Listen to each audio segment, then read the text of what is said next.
11 নম্বর প্রশ্নটি হলো অনেকদিন আগের কথা। একটা গাড়ি করে 8 জন লোক মুম্বাই থেকে দিল্লিতে যাচ্ছিল।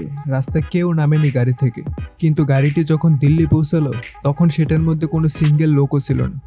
কিভাবে সম্ভব?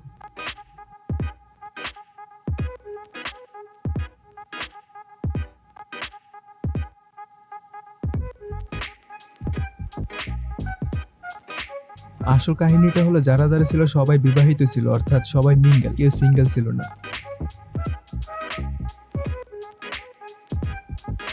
এখন আসে 12 নম্বর দাদায়। এরপরে যতগুলো দাদা বলবো এগুলো অনেক আগের দাদা, অনেক পুরনো পর্ব থেকে নেওয়া।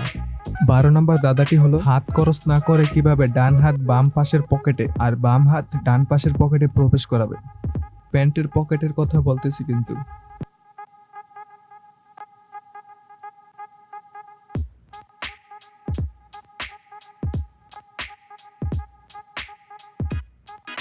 উত্তরটা হলো প্যান্ট না পরা অবস্থায়। 13 নম্বর দাদাটি হলো একটি লোক 30 মিটার গভীর একটি পুকুরে গোসল করলো, কিন্তু মজার ব্যাপার হলো তার সব জায়গায় ভিজলেও মাথার চুল ভিজেনি।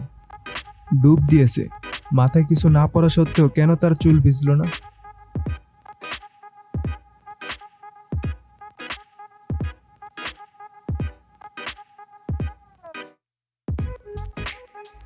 উত্তরটা হলো তার মাথায় কোনো চুলই ছিল না। চুল থাকলে তো ভিজবে।